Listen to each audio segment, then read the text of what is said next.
I'm Rimma Boshernitsan, the founder and CEO of Dialogue. Welcome to 10 by 20, a series of 10 questions discussed in 20-minute dialogues with local and international leaders doing visionary work at the intersection of people, technology, and society. Hello, everyone. I'm pleased to introduce today's guest, Chip Conley. Chip Conley is an American hotelier, entrepreneur, and New York Times bestselling author. And most recently, he founded Modern Elder Academy, the world's first midlife wisdom school dedicated to career and life transitions. Welcome, Chip. Thank you, Rimma. It's good to be with you. Yeah, thanks for joining us all the way from Mexico. Yeah.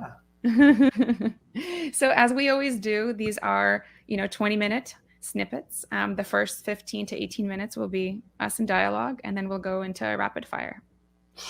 I'm scared. I know. So as always, I love to start with kind of understanding how our guests, like what inspired them in their childhood, how they grew up. What was the thing that sparked the work that you do or who you are as a person right now? Sure. I grew up in Southern California. I was born in Orange County and only about 5 minutes from Disneyland.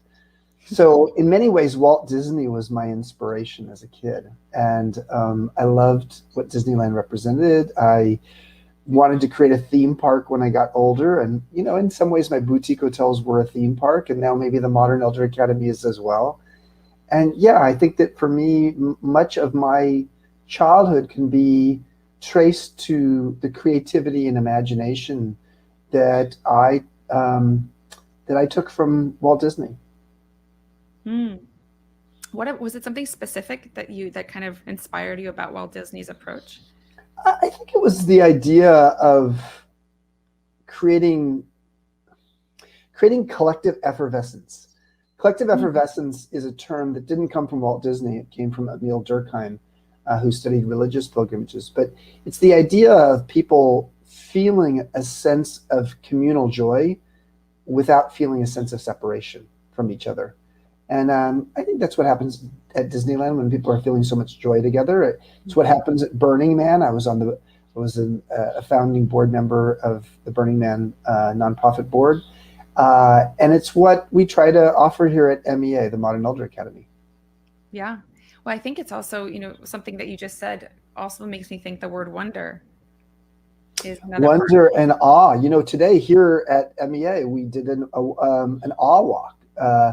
Basically, the opportunity to go into nature and feel the sense of awe and wonder and curiosity of a 4-year-old, and ask yourself the question, I wonder what nature is teaching me right now. And, we all could use that, not just 4-year-olds, but 44-year-olds and 75-year-olds, etc. No, totally. Well, tell us more about MEA. Why are you in Mexico? And what inspired this confluence of ideas to come forward? So there are really 3 parts to this story. The first part is I was 47 years old, almost 48, and I was going through a very dark and difficult time. This was 2008, the start of the Great Recession. I could go through a long laundry list of what wasn't working, but pretty much nothing was working in my life very well at that point. And then I had this weird experience where I had an allergic reaction to an antibiotic. And at the time I had a broken ankle and a septic leg, and that's why I was on the antibiotic. And I died. I died multiple times over the course of 90 minutes after giving a speech in St. Louis, Missouri. And so I had almost like a divine intervention.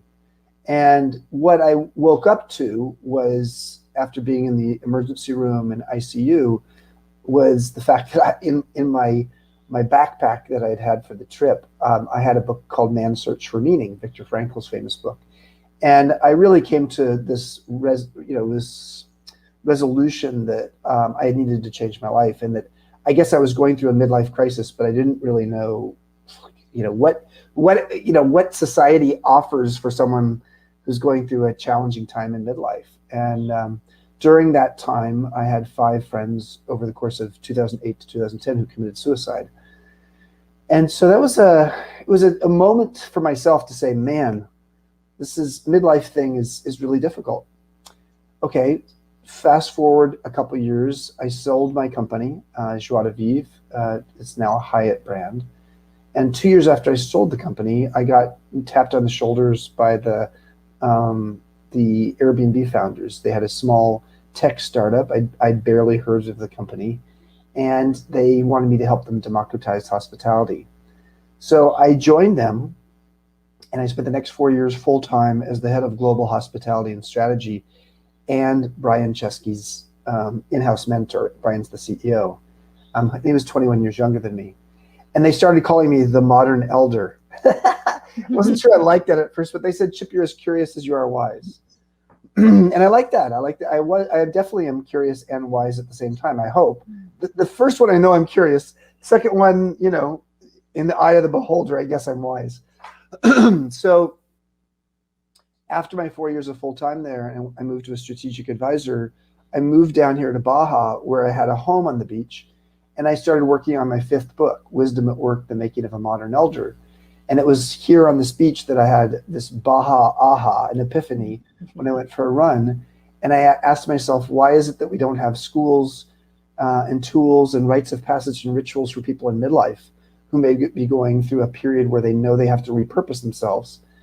And so decided to create the world's first midlife wisdom school, calling it Modern Elder Academy. And that was January 2018 that we first opened. And so we've been open for about 3.5 years now. And it's been very, very popular and successful. And there are a lot of other people who are now looking at creating their own version of a midlife wisdom school. That's amazing. What do you think about what's attractive to people? Like, how do they find out? And I know that when you and I chatted, I was under the impression that it was, you have to be an elder to go to be an elder and learn how to be an elder in a more like kind of intentional way. But in fact, I could go. Yes, I am an elder, right? I'm an elder to someone. Yeah. I'm an, Let's define elder versus elderly. So when I first joined Airbnb and they called me the modern elder, Airbnb's modern elder, I was like, what? What are you talking about? I'm not elderly. And that's when they reminded me that I was, modern elders as curious as they are wise. And I realized elderly is a stage of life. It's often at the end of life. It's about maybe your last 5 years on the planet. Mm. An elder is a relative term.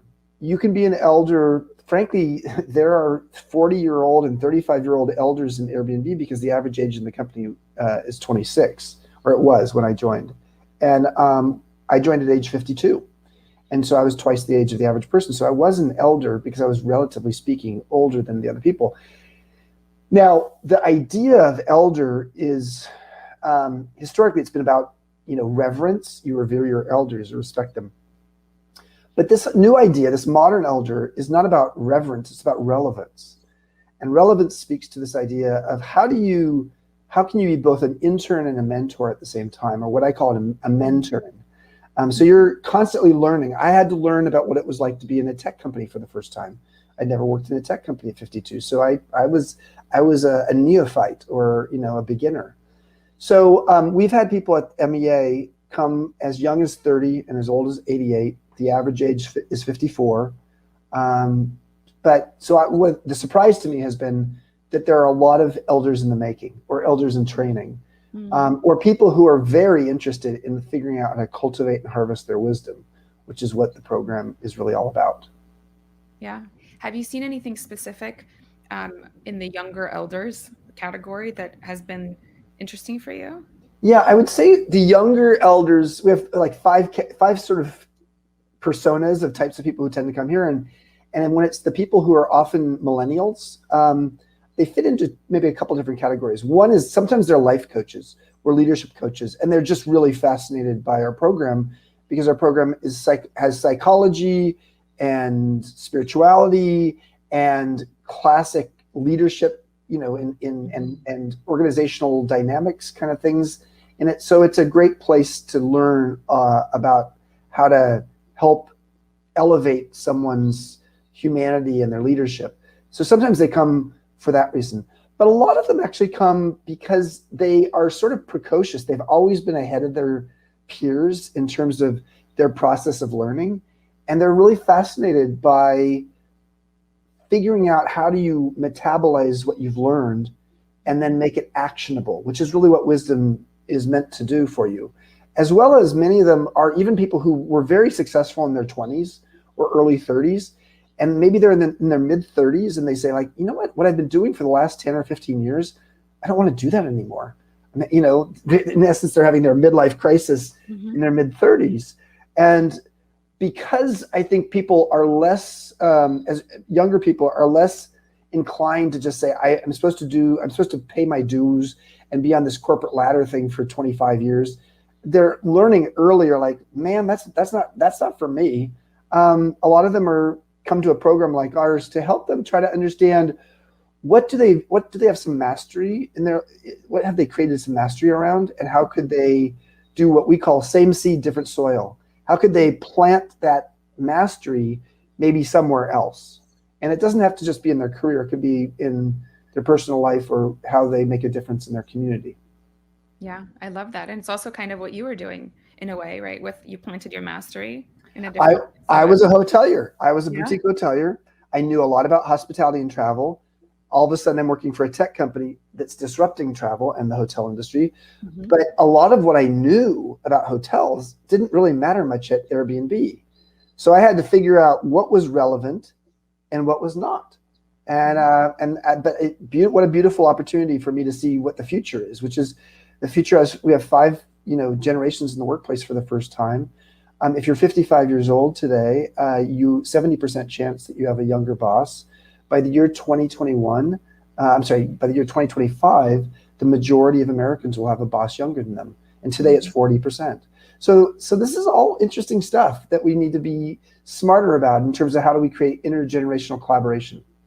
Totally. I feel it every day. I mean, our team, we have a small team of 5 people, but there's younger people on the team. There's some older people on the team. And it's always such a art form to really understand motivations and intentions, and how do we kind of package everything and also develop leaders as part of that packaging. Yep. It's important. And not that everyone has to be a leader, but I think that the people that we tend to work with are more eager to be in like a more rigorous workplace, which is great. But so you've been in hospitality, you've been a hotelier in this very specific way. You've sold companies, you own real estate, you're developing kind of real estate globally. You're obviously developing curriculum and wisdom and thought. And I'm curious, where and when are you most innovative, Chip, as an individual visionary?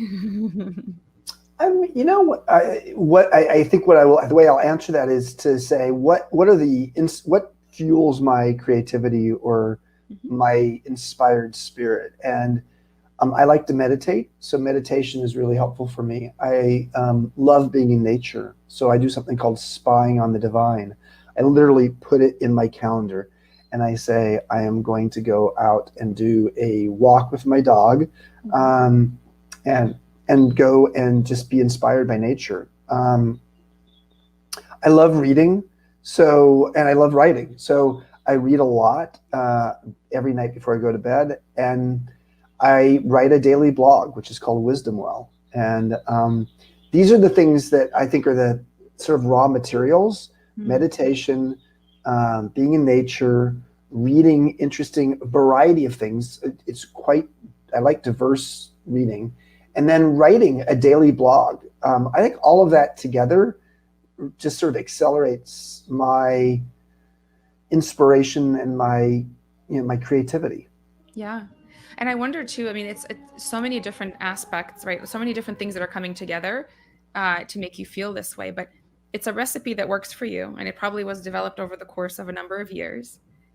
So, can you tell me a little bit about how you developed it? Or how did it come about? Did you start with meditation and then, build on top? Yeah, I started meditation around age 22, and that was, thank God. I had a monkey mind, I still do, and meditation sort of mellows it out. I would say the thing that I've done that had the biggest impact on my acceleration of wisdom and maybe my creativity was what I call my wisdom book. So starting at age 28, I had one hotel in San Francisco at that point. Over the course of 24 years of being CEO of Joie de Vivre, I had 52 boutique hotels. But the first one was in San Francisco. And the 1989 Loma Prieta earthquake came along. And San Francisco was in a world of hurt, and the hotel industry was awful because nobody wanted to travel there, San Francisco for months at a time. So I started something. I took a personal journal that I'd never written in, and I took it off the bookshelves, and I started every weekend writing in it. I put on the cover my wisdom book. And what I did is I would put together maybe 4 to 8 different bullet points of what I'd learned that week. Often what I learned meant the things that had kicked my rear end, the things that had been a painful lesson.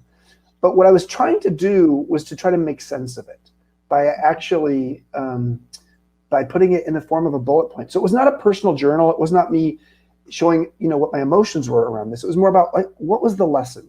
Mm-hmm. And I've done that now for 32 years. I have 9 wisdom books. And I have to say that these books, which I've never created them to share them, but what they've done is they've helped me to make sense of what I'm learning along the way.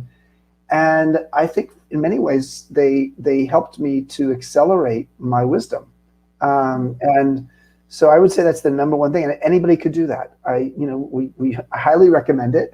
Even if you don't plan to do it for 32 years, if you're going through a particular time where what's going on in your life is really confusing and there are some lessons that you think you might be learning, this is the best time to do it. And so I like to do it on every weekend because it's a time where I can get, have a little space for reflection. Yeah, no, definitely. Yeah, that really resonates with me. I feel like every time I start a journal, I start the journal, then I start like sticky notes. Then I put them all together, and then this year I told myself, I'm like, okay, I'm actually a really organized person. Why can I not organize my reflection process in the same way that my brain works? But I feel like with me, I think it's one of those things that organically kind of, it comes together in this way. And then and then I organize it, and then I get a sense for what's happening and can build a through line. And then, but the past year I think has also been very confusing. Oh, for sure. And for as many people as I've talked to, friends and family and others, it's been a really interesting moment, and has also made people reflect on their relationship with what it means to be human and what human connection means to them in a different way. So my last question to you is actually on that topic of, you have a relationship with yourself that's very strong. It's been developed for many years, and a way that allows you to connect to others. I'm curious as you're reflecting and as you're kind of synthesizing what's happening in your world, what have you noticed around your own relationship with the idea of human connection, and how has that evolved? Well, I think there's 3 ways to listen. Number 1 is listening to yourself. And what are the practices that you incorporate into your life to do that? At MEA, it could be journaling, it could be meditation, yoga, walking in nature, going for a walk on the beach. So being able to listen to what's going on inside of you. And then secondly, there's the listening to another person. And we use a technique called appreciative inquiry as our way of empathetically listening and maybe illuminating through questions, catalytic curiosity, something that would be valuable to the other person. And then there's listening to the field or the energy of a bigger group, or just what's happening out there. And it's when and that's what a person can, on stage, a comedian or a musician or a politician can do that. In a workshop format, a facilitator does that. A teacher might do that. So learning how to listen on all 3 of those levels, internal, one-on-one, and then to the energy of a field, is to me the ultimate indicator of whether you've become a wise person. Because a wise person is a first-class noticer. There's someone who's able to notice on all 3 of those levels. And they are able to do it not individually, one at a time. I mean, meaning they can do all 3 at the same time. They can listen, feel the intuition while they're listening to someone else, and then get a sense of what's going on in the field as well. And so to me, human connection is really about listening. And learning how to listen is, to my mind, one of the greatest qualities of learning to become wise. Wisdom is not about dispensing, all of your life experience. Yes, that could be a form of wisdom. But wisdom is really about listening. And in the context of listening, knowing what's relevant and what requires some gravitas or some levity. It's like sometimes when you're wise, offering some deep thought is what's necessary, and other times it's actually to lighten things up as well. So it's curiosity and wisdom, it's gravitas and levity, and to me, that's what humanity is about. It's that yin and yang. It's about the human connection. Is not, you can't generalize about it. It's really a function of how are you listening to see what's necessary and what's needed right now. Yeah, no, that's so beautifully said. It also made me think about holding space. Yeah. Right, that's part of all of that too. Yes. Which is its own kind of art form. Yes, it is. Yes. So, are you ready for a rapid fire? I am, but I'm scared. No, Don't. It'll be fun. Okay. It'll be totally fine. So, when do you feel most connected to others? When I lose my ego. So this is that collective effervescence, when my ego melts. And that's often in the process of doing something on a common mission with others. Mm-hmm. When and where are you happiest? Right now, Baja. But it used to be Bali. Bali and Baja have been at war with each other. But I would say down here in southern Baja on the beach. Oh, I feel you. What intersection of disciplines are you currently most inspired by? What a great question, by the way. I'm fascinated by psychology and business and have always been. That, to me, that's I am, as one person once said to me as I was giving a speech, they introduced me this way and they said, this is the crossing guard at the intersection of psychology and business. I just imagined myself with a stop sign and an orange vest. Totally. What's your greatest regret? I think my greatest regret is that I didn't early on in my company get a singular investor that was aligned with me, that could have made my life a lot simpler than having way too many investors in various hotels that we owned. Mm-hmm. And what's the one thing you wish to pass down to the next generation? I think what I want to pass down more than anything is something that Erik Erikson, the developmental psychologist, said, which is, I am what survives me. Mm-hmm. And I think, legacy is really about what survives you. And, it could be your children, it could be a book you've written, it could be, a philosophy you've espoused, it could be a company that you've created and the culture that people admire. But just keep remembering that I am what survives me. Yeah, that's beautiful. Well, thank you, Chip. It's been great to have you. Yes, thank you. Thank you. I survived the rapid fire. You survived the rapid fire. Yeah. No, this was great. Thank you.